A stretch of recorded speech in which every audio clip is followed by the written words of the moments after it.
नमस्कार दोस्तों। तो आज है इंटरनेशनल वाइल्ड लाइफ डे और आज हम बनाएंगे एक व्लॉग वाइल्ड लाइफ पे।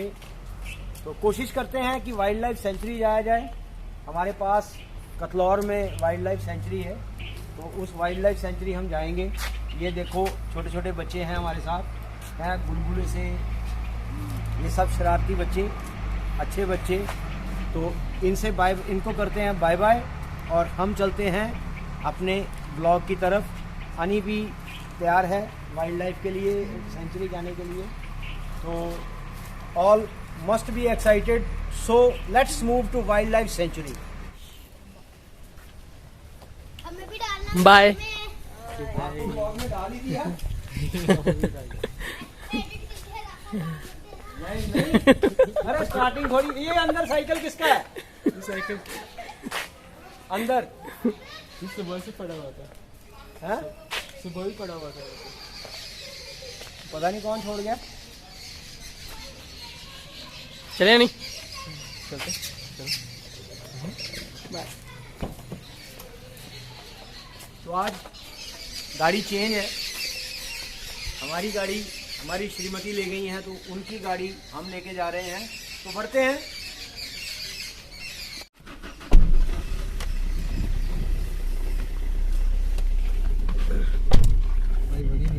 है अपना छोटा जंगल। चलो ऐसे है गाइस, को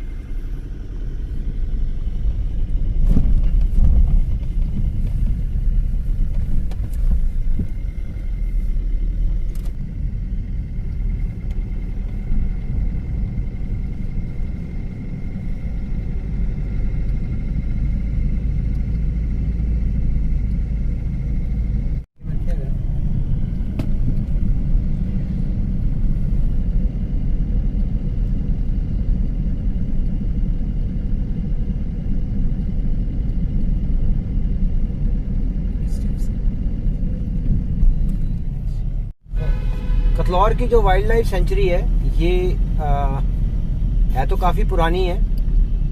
छम्ब का एरिया है, यहाँ पे माइग्रेटरी बर्ड्स भी आते हैं और काफ़ी बड़ा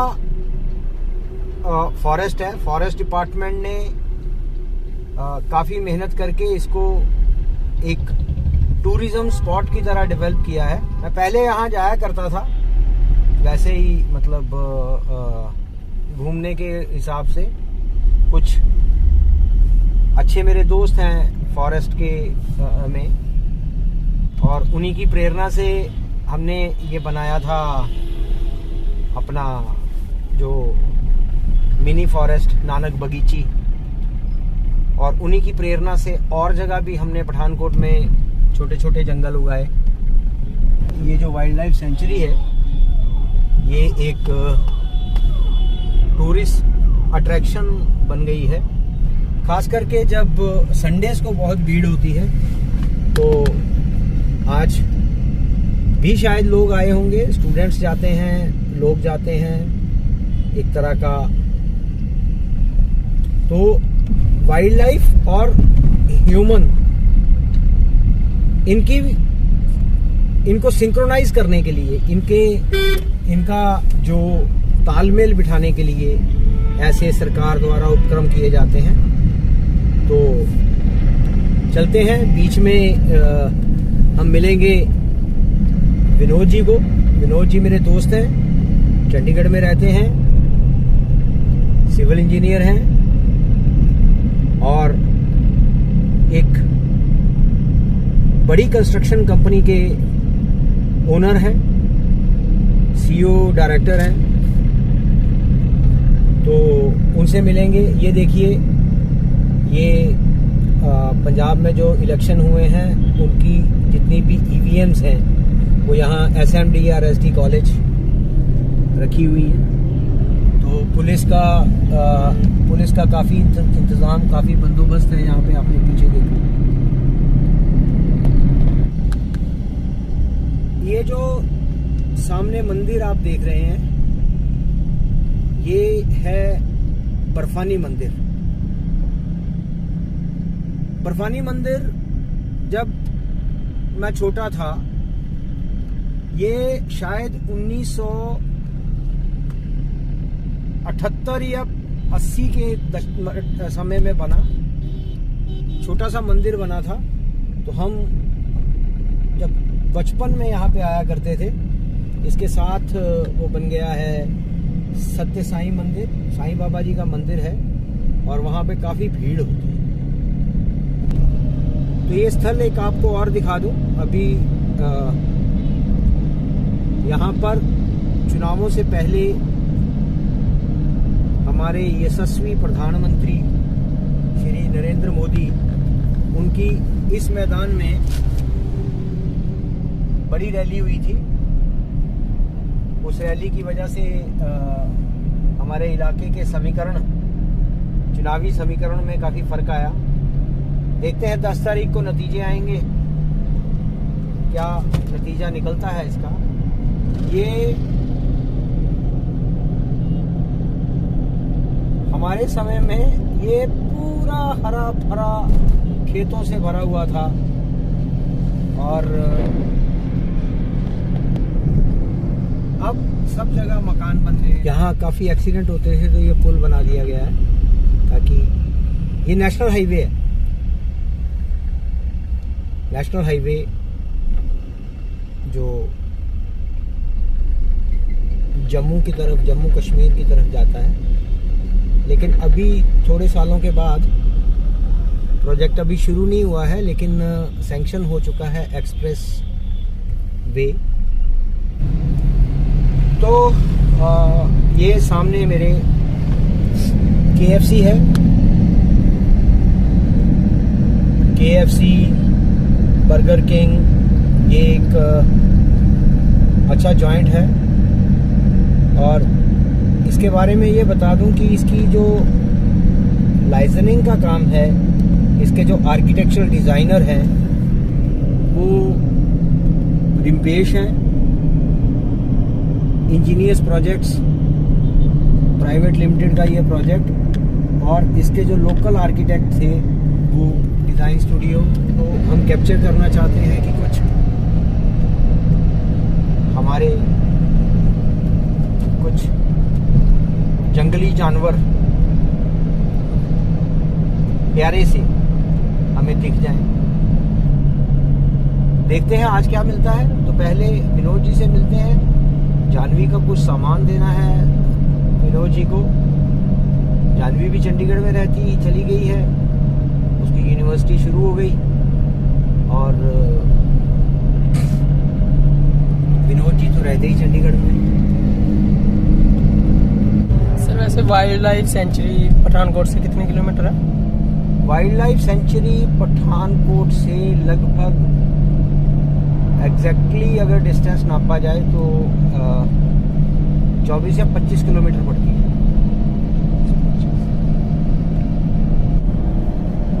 तू गया पहले?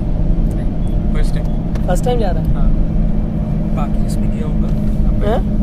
बाकी वाइल्ड लाइफ सेंचुरी में गया होगा या फिर यहाँ पे भी गया? अच्छा, देखते हैं।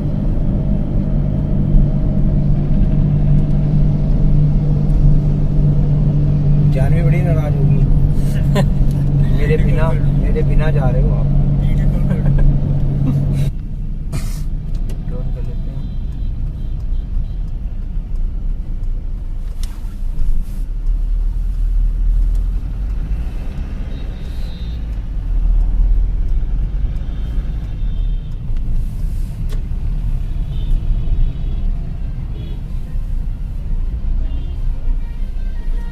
चलो पहुंच गए हैं। इसका सर तैयार हो रहा था।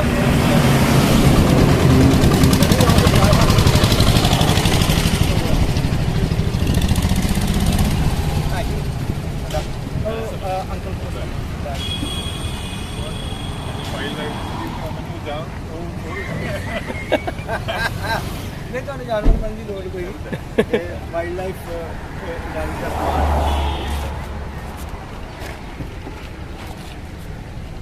डिप्रेशन है काम करो बड़ी ठीक गड्डी में भी हो काम ही काम में घर काम ला लो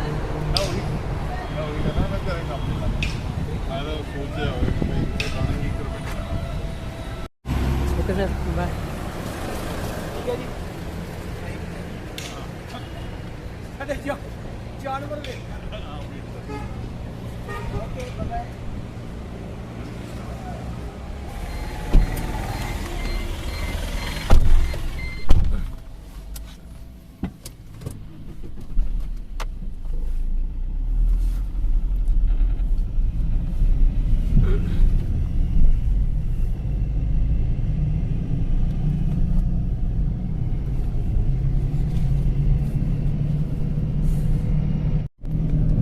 कहाँ है पानी? ये पेड़ों के झुरमुट के साथ पीछे ये नहर है। इसका नाम है UBDC, अपर भरी द्वाब कैनाल। तो ये ब्रिटिश टाइम पे से हमारे यहाँ रावी का एक रावी है, रावी पर एक छोटा सा बांध बनाया गया था। अब ये शायद दिखाई नहीं दे रही। तो बड़ा नीला साफ पानी हमने देखा है इस नहर का, लेकिन अभी हमने इसको कंटेमिनेट कर दिया है, गंदा कर दिया है। तो बहुत ठंडा पानी होता है इसका। इवन जब बहुत गर्मी होती है तब भी इसमें, जब हम गर्मियों में नहाने जाते थे, बाहर निकलते थे तो कंपकंपी जो होती थी, शिवरिंग होती थी। तो ये बिल्कुल ये इरिगेशन चैनल है जो हमारा यहाँ से पानी पंजाब के दूसरे हिस्सों में लेके जाती है।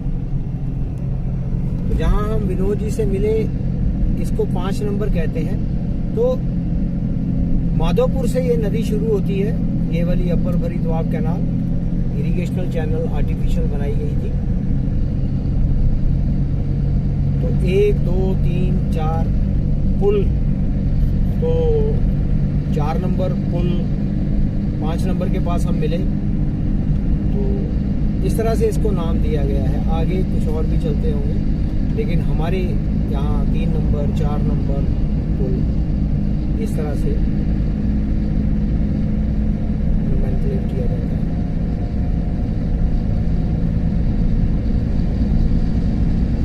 अब हम फिर पहुंच रहे हैं। एक कमाल देखिए, मोटरसाइकिल को कार की तरह इस्तेमाल करने में, ओवरलोडिंग में हम लोगों की मास्टरी है। चाहे ट्रक को ओवरलोड कर लीजिए, चाहे साइकिल को ओवरलोड कर लीजिए।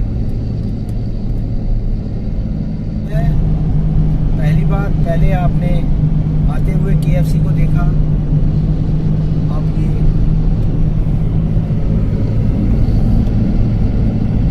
क्योंकि हम विनोद जी से मिलने इसी सड़क से गए थे 4-5 नंबर, और इसी सड़क से वापस आए हैं। एक बड़ा प्रोजेक्ट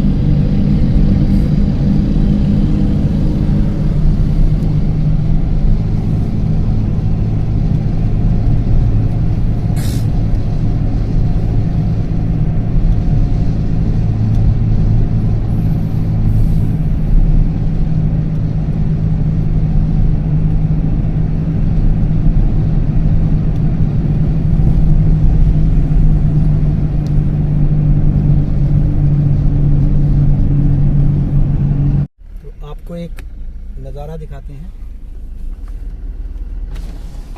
ये है हमारा फेमस ओपन एयर सैलून।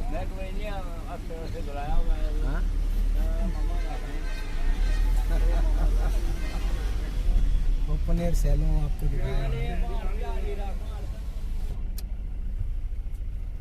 क्योंकि आजकल नाई की दुकान कहना भी थोड़ा सा अजीब लगता है। तो जब सैलून की बात आती है तो ओपन एयर भी सैलून हो सकता है, और ये है। और यकीन करिए कि जो मसाज ये ओपन एयर सैलून वाले जो भाई करता है, वो आपको किसी 5 स्टार सैलून में भी नहीं मिल सकती।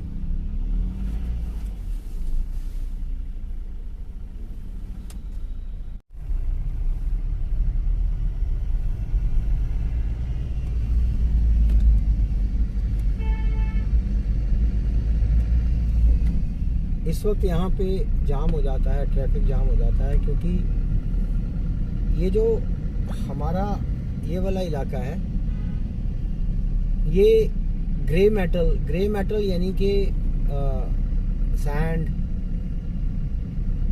बजरी, इनका बहुत बड़ा सप्लाई चेन है यहाँ पर। तो अब ट्रकों के आने का समय हो गया है और ये ऑथोराइज और अनऑथोराइज दोनों तरह के बाजार हैं यहाँ पर। माइनिंग का जो कार्य है वो यहाँ पर होता है।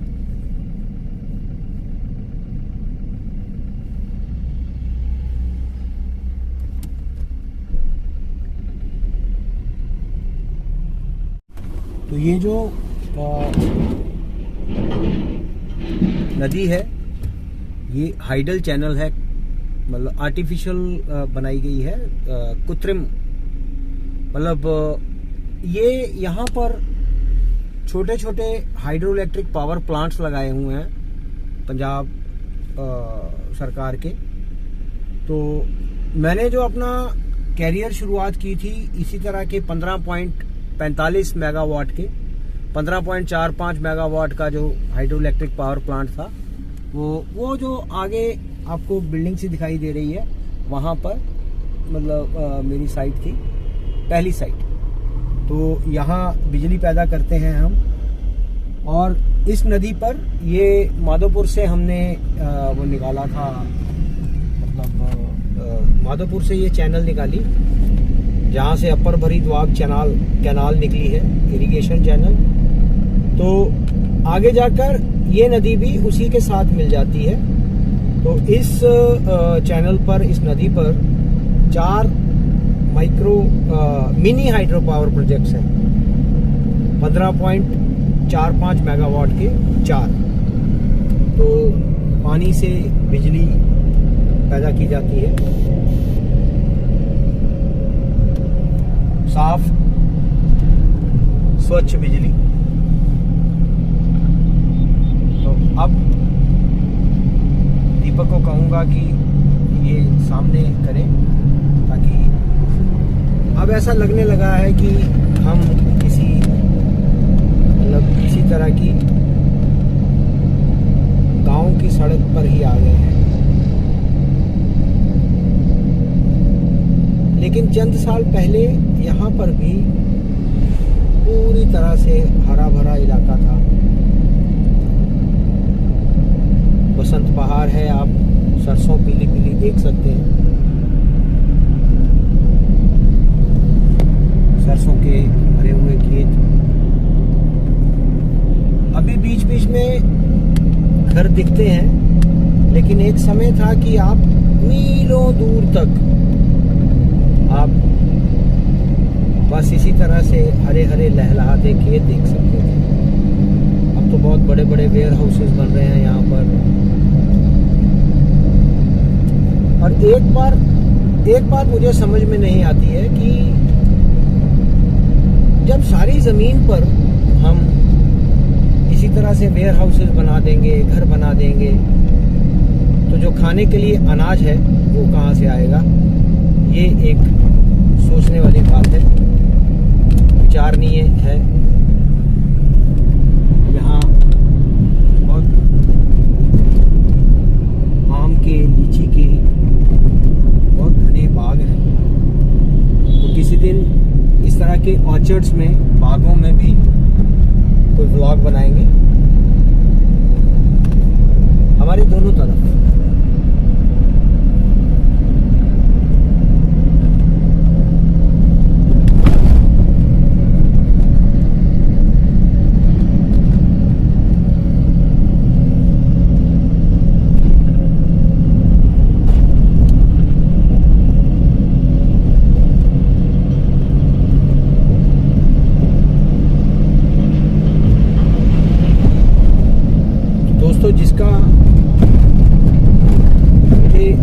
से ही अंदेशा था कि आज गूगल में भी यही बताया था गूगल देवता ने कि आज बारिश होगी। बादल तो पिछले 2 दिनों से छाए हुए हैं, धूप पिछले 2 दिनों से हमें दिखाई नहीं दी। तो हल्की हल्की बूंदें जो है हमारी, बहुत हल्की हल्की हमारी विंड स्क्रीन पर भी आ रही है। देखते हैं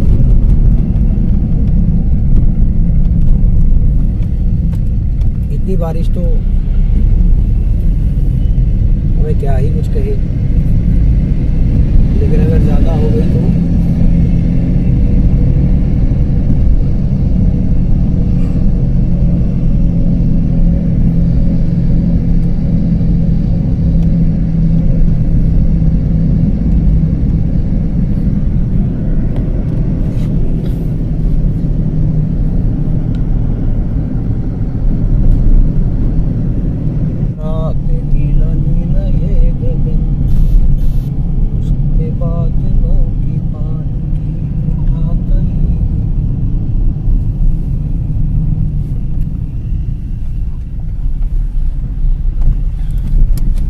स्ट्रीट लाइट्स बड़ी अच्छी लगाई हुई हैं। एक कोई कॉलोनी काट दी है किसी ने।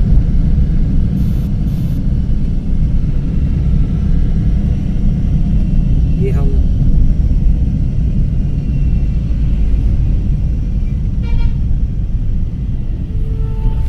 सुंदरचक चौक में आ गए।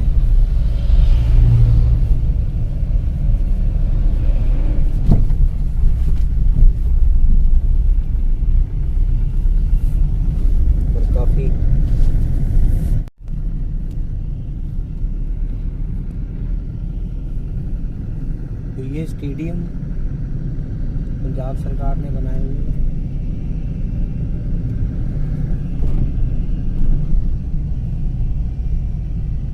ये एक बहुत बिजी इलाका,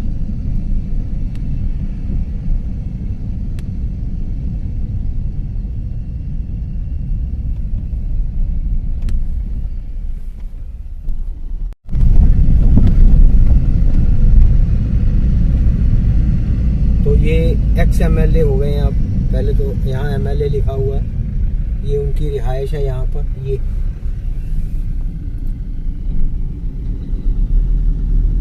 मुझे लगता है ये एक्स हैं अभी। 10 तारीख को इनकी किस्मत का फैसला आएगा। तो ये कहते थे कि मेरे हल्के की रोड्स देख लो, तो हम देख रहे हैं जो सफ़र 10 मिनट में हो सकता था उसको हमें अभी 25 मिनट हो गए। तो राजनीतिज्ञ जो लोग होते हैं, पॉलिटिशियन जो होते हैं, उनके दावे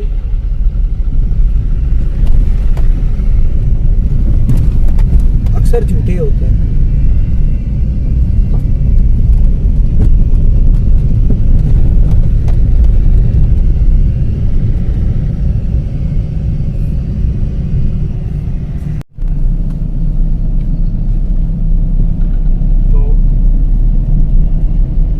एक जो जंगल की फीलिंग है वो यहाँ पे आने शुरू हो गई है। स्वर्गधाम।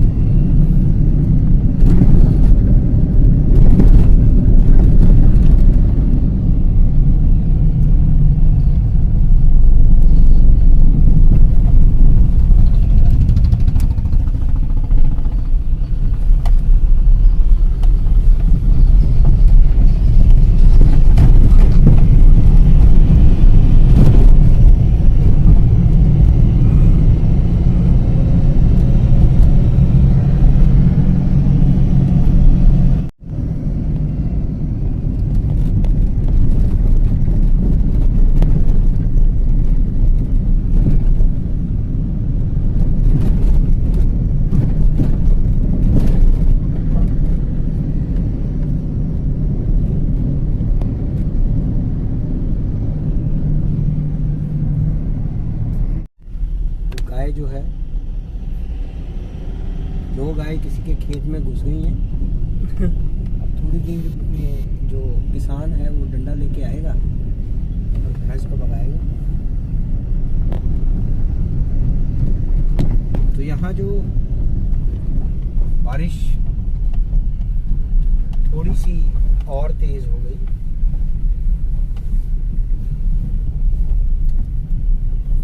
और जिस तरह से बादल घने हैं, मुझे लग रहा है कि वाइल्ड लाइफ सेंचुरी पहुंचते पहुंचते हमें कहीं और तेज बारिश ना घेर ले। कोई बात नहीं, हम भी आज भीगने का मजा ले लेंगे।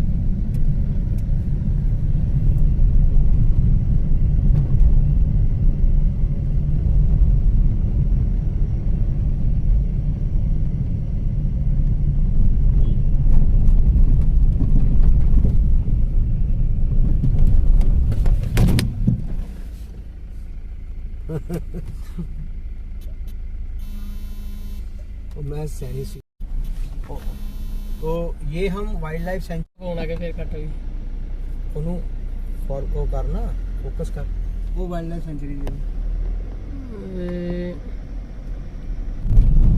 रोड तो बड़ी मजबूत बनी थी कंक्रीट की, लेकिन लगभग अभी टूटने की कगार पर है।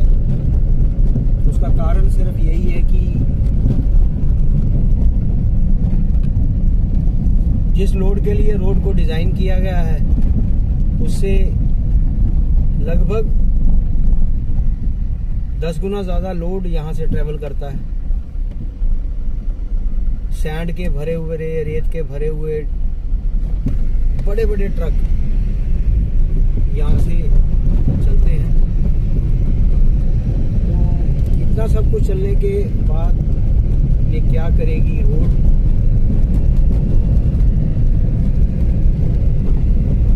हमारे लिए तो चलो कभी कभी सफ़र है, लेकिन लोकल जो लोग यहाँ रोज़ सफ़र करने वाले हैं काफ़ी परेशान होते हैं।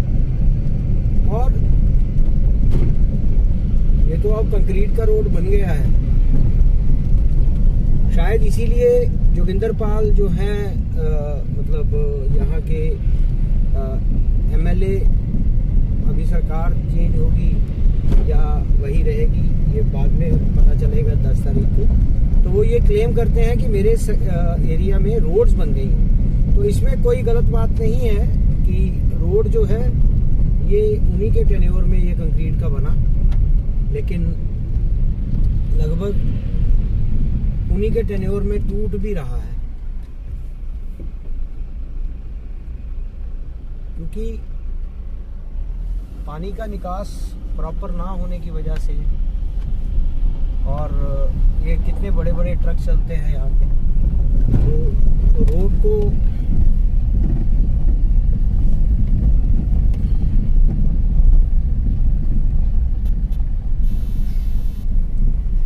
डिजाइन लोड से, हाँ, डिजाइन लोड से जब ज्यादा लोड चलेगा तो रोड टूटेगी ही।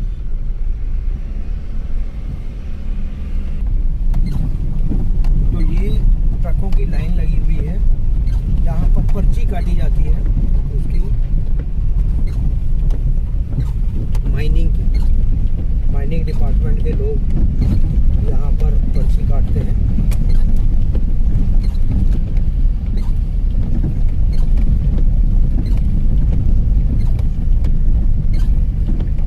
ये वाइल्ड लाइफ सेंचुरी का रास्ता यही है क्या? दीपक किसी से पूछ लो यार। मैं तो सोचने थे करके जाऊं, मैं एवं ना सोचन क्यों करन दे। तो हम रास्ता भटक कर किसी और रास्ते पे चले गए थे, लेकिन वो भी एक अच्छा एक्सपीरियंस था। अब हम सही रास्ते पे आ गए हैं। वो जो रोड है वो दरिया की तरफ जाती है,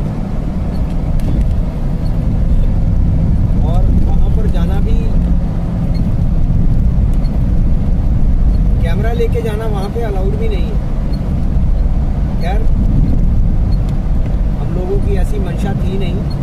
तो ये हम वाइल्ड लाइफ सेंचुरी की रोड पे पहुंच गए हैं। इस तरह से लग रहा है कि ये जंगल का रास्ता है। रास्ते में एक जगह पर पूछने पे किसी ने अपनी देसी भाषा में बोला है कि भाजी उत्ते फोटू लग गया होना, फोटू। तो हम फोटू की इंतजार देख रहे हैं कि फोटू कहाँ लगा हुआ है। तो जहाँ पर फोटू लगा होगा वहां से दीपक हंस रहा है, फोटू। अब ये देखिए, मैं वापसी पे दिखाऊंगा। आजकल क्योंकि बसंत बहार है, आजकल फूल खिलते हैं, तो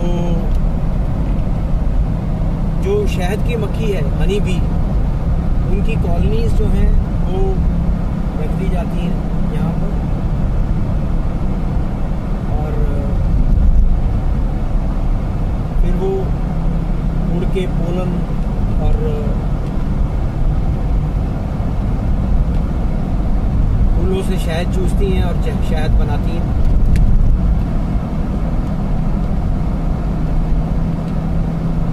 अब हम सही रास्ते पर हैं।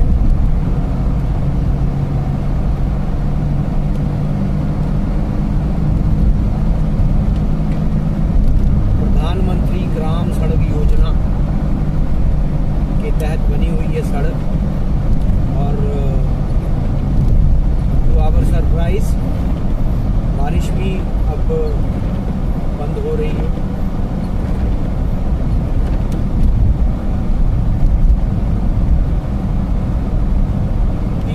अगर इधर दिखाएगा तो गन्ने के खेत, ये हमारा एरिया शुगर केन रिच है।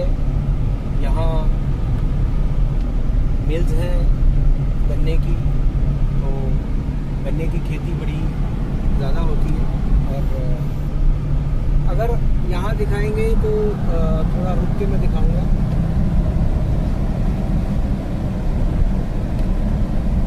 ये जो टेंट लगा हुआ है यहाँ पर, ये जो सफ़ेद सफ़ेद से बॉक्स दिखाई दे रहे हैं, दीपक अगर इसको जूम करके दिखाएंगे तो ये जो सफ़ेद बॉक्स है, ये मधुमक्खियों के छत्ते हैं इसमें। तो मधुमक्खियाँ आसपास के एरिया में घूमती हैं और शहद फूलों को चूस कर फूलों में से शहद निकालती हैं।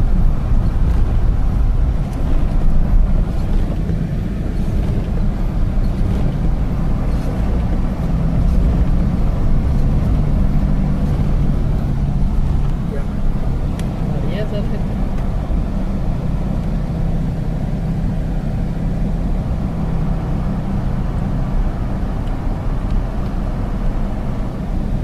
दीपक जी मधुमक्खियों के बारे में सुन के बड़े हैरान हो रहे हैं। तो कभी मैं बताऊंगा कि मधुमक्खियां किस तरह से काम करती हैं। और मैंने स्पेशल ट्रेनिंग ले रखी है इनके उसके लिए। बारिश में गोलगप्पे। गोलगप्पे, ये यहाँ गुरुद्वारा है कटनौर में।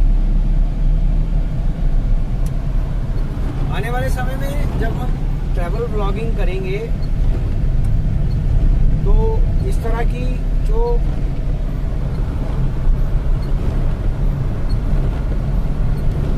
ऐसे हमारे आसपास बहुत से ऐसे स्पॉट्स हैं जो बहुत लेस विजिटेड हैं और उनकी इम्पोर्टेंस बहुत है। तो if everything will go right, we will start travel blogging.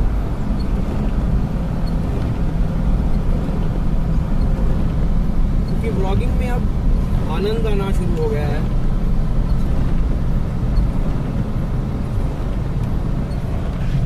और जो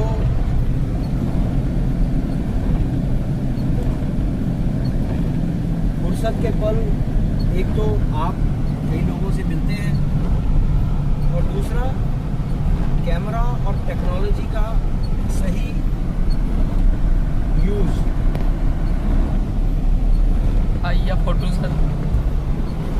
ये फोटू आ गया है, एक फोटू। तो ये फोटू पे 4 किलोमीटर। हॉग डियर, इसको पाड़ा कहते हैं। तो ये दिखा रहे हैं कि हमें 4 किलोमीटर और जाना है। तो हम चल पड़े। तो ये फोटू और आगे भी हर किलोमीटर के ऊपर एक फोटू आएगा।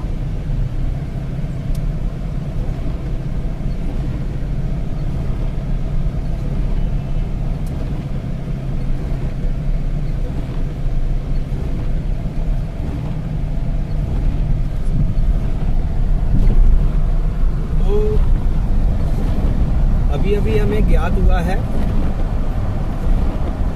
कि जो पीछे अनिरुद्ध शर्मा बैठे हुए हैं, इनके ननिहाल का रास्ता भी इधर से आता है। यानी कि इसकी नानी का घर इसी रास्ते पर है आगे चलकर। और ये हमें इसने नहीं बताया है, ये इसकी मौसी का फोन मुझे आया था, उन्होंने मेरे को बताया है कि हमारे पिंड का, हमारा पिंड मतलब हमारे गांव का रास्ता, जो कि मेरे ससुराल भी हैं, वो भी इधर से ही है। तो बड़ी जोर से उन्होंने कहा है कि वहाँ होके जरूर आना, लेकिन हम जाएंगे नहीं क्योंकि हमारा मिशन है आज वाइल्ड लाइफ सेंचुरी, क्योंकि आज इंटरनेशनल वाइल्ड लाइफ डे है।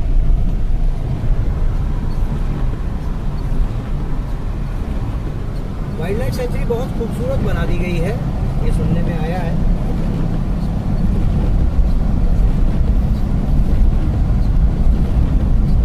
देखिए सरसों के खेत,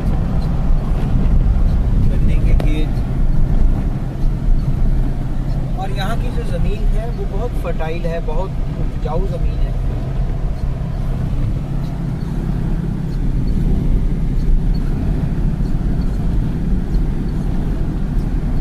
और कैमरे की आंख से अगर हम नेचर को देखें तो बहुत खूबसूरत लगती है।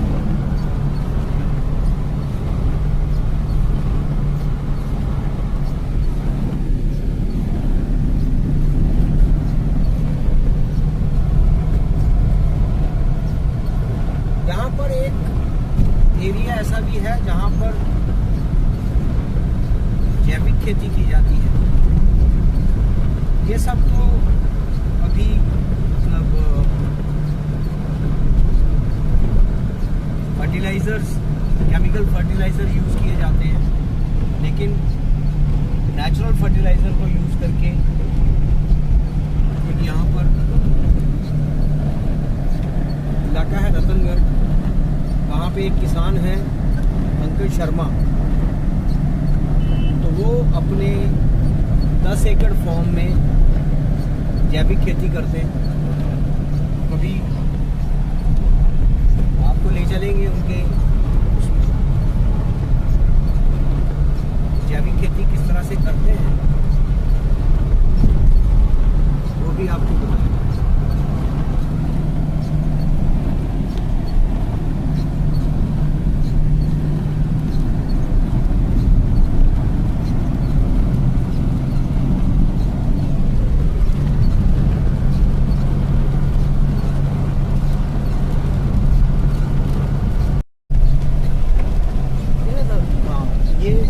वाइल्ड लाइफ सेंचुरी का एरिया है। अभी हम वहाँ पहुँचने वाले हैं और पहुँच भी गए। ये आ गया फोटू लास्ट, जहाँ से हमें टर्न करना है। तो हम गड्डी ਨੂੰ अगर नुकरे ला के थोड़ा जिहा शूट इत्थे करिए सर।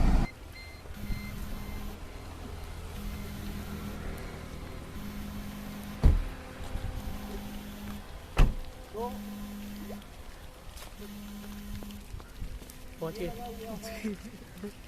बारिश हो रही है।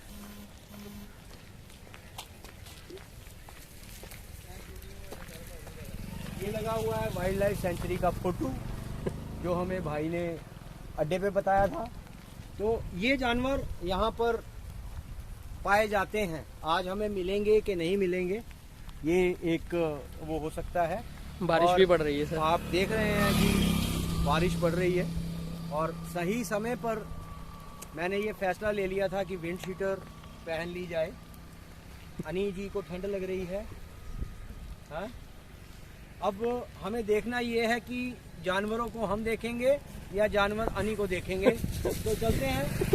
ये जोगिंदर पाल जी के समय पर इसकी सेंचुरी का नींव पत्थर यानी कि रखा गया।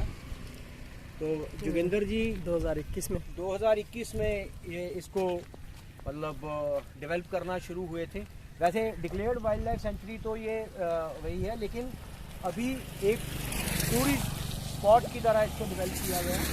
तो बढ़ते हैं अपनी गाड़ी की तरफ और ये देखिए सरसों के कितने खूबसूरत खेत हैं।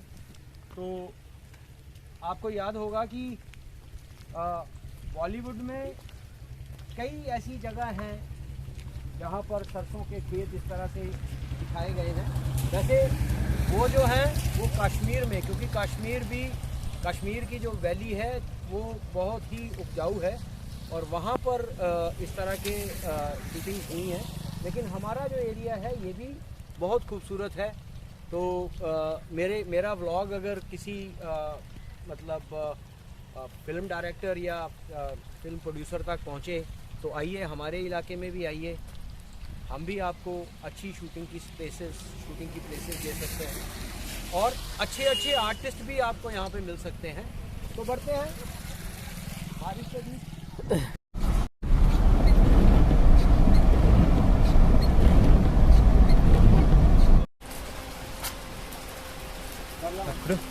करते हुए सर तो ये पहुंच गए हम wild life sanctuary, Kathlaur wild life sanctuary. तो देखते हैं क्या मिलता है, कौन सा जानवर मिलता है। 2 टांगों के 2 जानवर मेरे साथ हैं और भी मिलेंगे। तो ढूंढते हैं कोई असली जानवर मिलते हैं तो इसी तरह से वो सामने टिकट खिड़की है। ये सारा बहुत बड़ा एरिया है। अभी इन्होंने फॉरेस्ट डिपार्टमेंट में इसके मेन जो सोच के आर्किटेक्ट जिसको कह सकता हूँ वो डॉक्टर संजीव तिवारी हैं। लेकिन मेरे मित्र हैं राजेश गुप्ता जी, अगर मैं उनका नाम सही प्रोनाउंस कर रहा हूँ तो। उन्होंने इस पे काफ़ी मेहनत की है और इसको डेवलप किया है। बहुत अच्छा एरिया,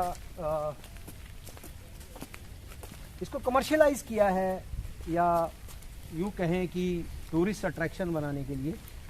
तो हमारा इंटरेस्ट जो है वो वाइल्ड लाइफ में ज़्यादा है, ना कि कैफ़े या इसमें। तो हम टिकट लेके बढ़ते हैं आगे। यहाँ टिकट है अडल्ट के लिए लिखा है 20 रुपये और चाइल्ड के लिए 10 रुपये। तो टिकट के लिए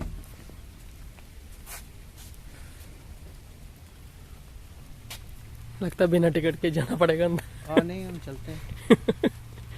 तो ये गाइड मैप है वाइल्ड लाइफ सेंचुरी का। इधर अच्छा। ये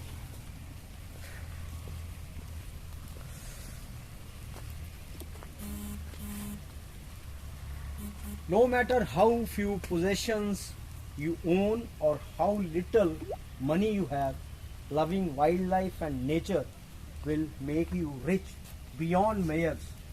इसका मतलब क्या है कि इससे कोई फर्क नहीं पड़ता कि आपके पास कितना पैसा है, कितने रिसोर्सेज हैं, कितने पैसे आपके पास हैं। लेकिन वाइल्ड लाइफ को अगर आप प्यार करते हो, नेचर को अगर आप प्यार करते हो, तो वो आपको अनगिनत इतनी खुशी देगा कि जो एक दुनिया के रिचेस्ट आदमी के पास, अमीर आदमी के पास भी नहीं है। ये लिखा हुआ है यहाँ पर, उसको मैं आपको ये करके बताया। तो इस सेंचुरी का जो एरिया है ये लगभग एग्जैक्ट तो नहीं मैं बता सकता, but to the best of my knowledge 1850 एकड़, 1850 एकड़ ये वाइल्ड लाइफ सेंचुरी फैली हुई है। तो अगली बार कभी इसको एक्सप्लोर करने के लिए हम फॉरेस्ट डिपार्टमेंट से परमिशन लेके और अच्छे इंस्ट्रूमेंट्स के साथ इसको करेंगे। तो बढ़ते हैं आगे ताकि कुछ मिल सके। उसमें ये चंपा प्लांटेशन, तो चंपा के फूल होते हैं उसकी प्लांटेशन है। और जो हम सोशल जो अर्बन फॉरेस्ट हैं हमारे नानक बगीची के नाम से जो हमने लगाए हैं, उनके पीछे के जो इंस्पिरेशनल सोर्स हैं, जिन्होंने हमें जो स्ट्रेटेजिक मदद की, वो डॉक्टर संजीव तिवारी रहे। कई बार व्यस्त हैं, लेकिन जब भी उनको कॉल करें वो एक ही कॉल पे हमें आंसर करते हैं। तो हम बढ़ते हैं। ये एक नकली जानवर यहाँ पे बिठाया हुआ है।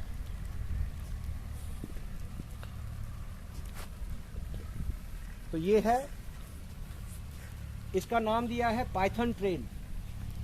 पाइथन मतलब अजगर। तो और यहाँ पे होते हैं, मैंने कई बार अजगरों को देखा है क्योंकि मैं इस एरिया में काफ़ी ट्रैवल किया हूँ, तो मैंने देखा है यहाँ पे अजगर। तो देखते हैं आज क्या मिलता है। वाइल्ड लाइफ का हिस्सा है और ये लगभग अगर if I am not wrong लगभग 1000 स्क्वायर किलोमीटर का यहाँ पर एक आर्टिफिशियल पॉन्ड बनाया गया है। बोटिंग का भी कुछ अरेंजमेंट है। तो मैं दीपक से यही कहूँगा कि आप इसकी तस्वीरें ले लें, क्योंकि हमारा जो आज का व्लॉग है वो वाइल्ड लाइफ पे है। ये टूरिज़्म का काम है, तो ये किसी दिन फिर करेंगे। तो आज हम कुछ वाइल्ड लाइफ देखने के लिए निकलते हैं, देखते हैं। इसको लगा लेंगे तो क्या मिलता है।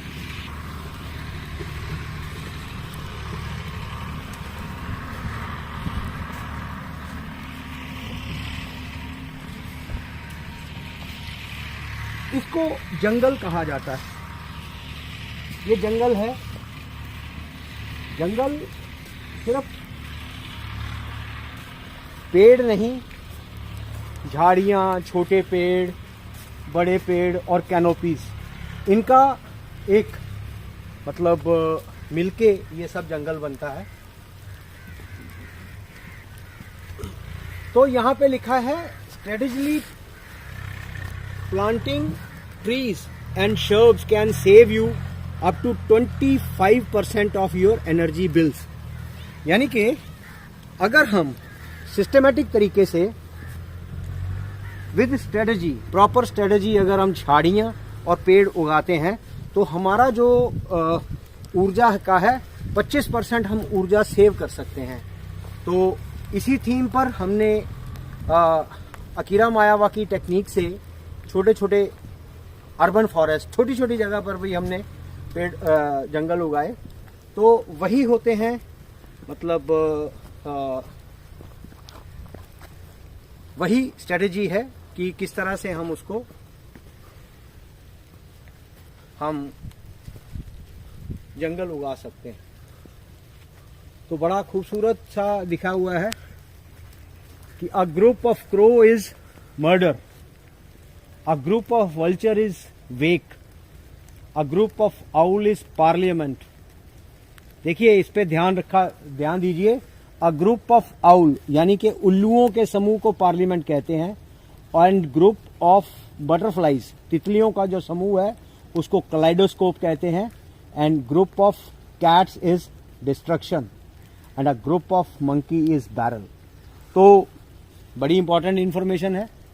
तो ज्यादा इंटरेस्टिंग ये है कि a group of owls is parliament. कोई पॉलिटिशियन अगर सुन रहा हो तो कृपया माफ करें, ये वहां लिखा हुआ था. हमने पढ़ दिया. और हमारे जो अर्बन फॉरेस्ट है, जो नानक बगीची म्यूनिसिपल कॉलोनी पठानकोट है, वहां पर we have a parliament because we have a group of owls. We have 6 owls and big parliament. so a big parliament. Yes, of course. तो यहाँ पर अभी तक तो हमें इधर तो देखते हैं कि कोई सही जानवर मिलता है कि नहीं. लेकिन यहाँ की एनर्जीज जो मैं महसूस कर पा रहा हूँ बहुत ही खूबसूरत है, बहुत ही एनकरेजिंग है.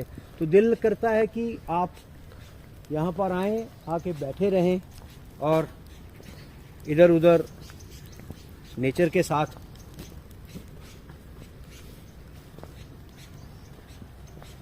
और ऐसा ही हमें अपने जो अर्बन फॉरेस्ट है छोटा सा, वहां पर भी ये मिलता है. लेकिन ये उसी का एक बड़ा रूप.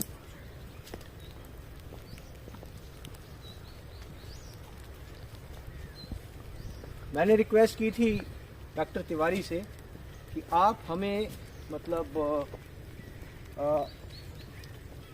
जब हमारा जंगल बड़ा हो जाएगा, अभी 2 साल हुए हैं, 2.5 साल हुए हैं, तो 3-4 साल पुराना जब या 10 साल पुराना जंगल हो जाएगा तो हमें वो एक जोड़ा देंगे मोर का. तो मोर हम अपने उस जंगल में पालेंगे. एंड डॉक्टर तिवारी उन्होंने इस एरिया में जो पीकॉक हैचिंग है या मोर की प्रजाति का जो मतलब मोर की प्रजाति को बढ़ाने के लिए इस एरिया में हैचिंग शुरू करवाई है. तो कभी डॉक्टर तिवारी से परमिशन लेके और डॉक्टर तिवारी को साथ लेकर उनकी रहनुमाई में यहाँ पे आएंगे और व्लॉग करेंगे. लेकिन आज क्योंकि इंटरनेशनल वाइल्ड लाइफ डे था तो आज हम यहाँ पर सिर्फ वाइल्ड लाइफ के लिए ही आए हैं. तो डॉक्टर तिवारी के साथ कभी आएंगे. तो बढ़ते हैं और थोड़े घने जंगल के उसमें थोड़ा सा, क्योंकि मेरा तो जो शूज़ वगैरह हैं वो जंगल के हिसाब से ही हैं. तो यहाँ पर कुछ भी मिल सकता है. चले नहीं.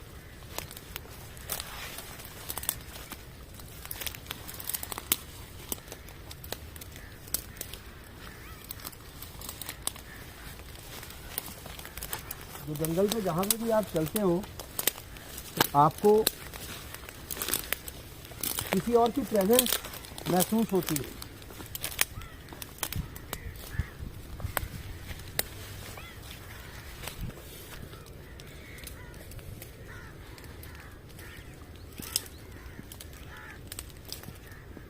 खूबसूरत यहाँ पे पेड़ हो सकते हैं. अब ये देखिए, ये एक पेड़ गिरा हुआ है. जंगल का ये रूल है कि जो गिर गया उसको उठाया नहीं जाएगा. और ये 2 पेड़ इकट्ठे उगे हैं तो इसको क्लस्टर कहा जाता है कि ये 2 पेड़ इकट्ठे. तो जनरली क्या होता है कि ये नेचुरल अपने आप उगे हुए हैं, इसको किसी ने उगाया नहीं. तो ये सहायक होते हैं. इस तरह से जैसे चंदन के पेड़ हैं वो खुद अकेला सरवाइव नहीं कर सकता, उसके लिए एक सहायक की ज़रूरत होती है. तो ये अगर आप सुन पा रहे हैं तो यहाँ से मतलब जिस तरह से कैमरा दीपक ने ऊपर उठाया, अगर इसको ध्यान से किसी बॉलीवुड की फिल्म में ये सीन अगर दिखाई दे तो सारी दुनिया इसको देखती मंत्रमुग्ध रह जाती है. तो ये नेचर हमारे पास है, हम इसका रोज़ आनंद उठा सकते हैं. लेकिन न जाने क्यों हम इसको देखने के लिए फिल्मों पर ही आश्रित क्यों रहते हैं। तो यहाँ लिखा है look deep into nature and then you will understand everything better, कि नेचर को आप डूब कर देखिए नेचर में तो आपको सब चीज़ें खूबसूरत नज़र आएंगी। कितना सही लिखा है ये कि प्रकृति हमें सब कुछ देती है, लेकिन हम प्रकृति को देते हैं गंदगी, हम प्रकृति को देते हैं प्रताड़ना। तो इतनी खूबसूरत धरा हमको मिली, लेकिन हमने इस धरा के साथ क्या किया ये हम सब जानते हैं। तो अब बढ़ते हैं एक जो टूरिस्ट अट्रैक्शन फॉरेस्ट डिपार्टमेंट ने बनाया है। आज हम लोग भी अपना DSLR नहीं लेके आ पाए, तो किसी दिन उस एंगल से आएंगे। तो ये एक आर्टिफिशियल तो नहीं था, यहाँ पहले भी पानी इकट्ठा होता था, तो उसको एक बेटर वे में इन्होंने डेवलप किया और बच्चों के लिए एक अच्छी प्लेस बना दी है।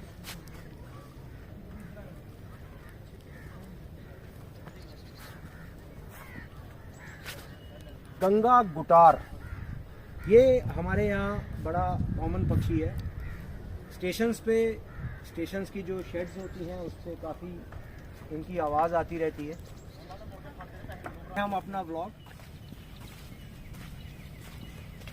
उधर देखें, ऐसा लग रहा है कि जैसे सूरज जब ढल रहा है तो इस तरह से महसूस हो रहा है कि जंगल में आग लगी है। वो सामने अगर आप इसको कैप्चर करके देखें तो ये नेचर की खूबसूरती है। जब सूरज चढ़ता है तो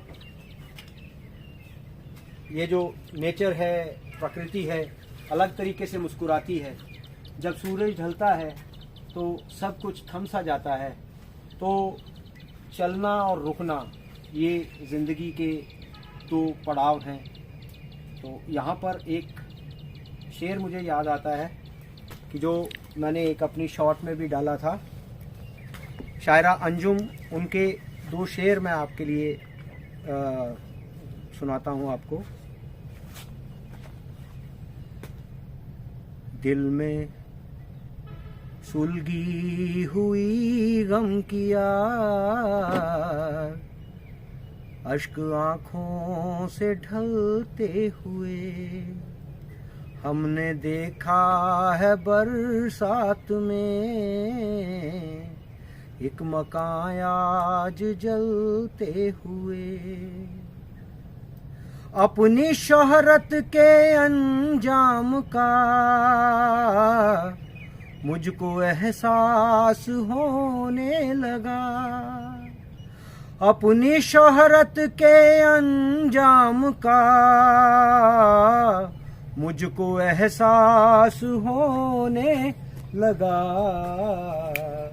शाम के वक्त देखा है जब मैंने सूरज को ढलते हुए। तो सूरज ढलता है, दिन जब चढ़ता है तो हर एक सूरज, चाहे वो रोज निकलने वाला सूरज है या मेरे जीवन का सूरज है, एक दिन ढल जाना है। बस उठने, सुबह और शाम तक की ज़िंदगी है। तो इसी ज़िंदगी को हम ईगो से भर लेते हैं। तो बस इन चीज़ों से अगर बचा जाए तो नेचर, भगवान, ये सब एक हैं। इन्हीं में अगर एक हो जाएं तो ज़िंदगी बहुत खूबसूरत हो जाएगी। आज वाइल्ड लाइफ सेंचुरी में थोड़ा सा, क्योंकि बहुत आगे जाने की परमिशन नहीं है, तो हम इसकी पेरिफेरी में ही रहे। तो आज का व्लॉग यहीं ख़त्म करते हैं। नमस्कार।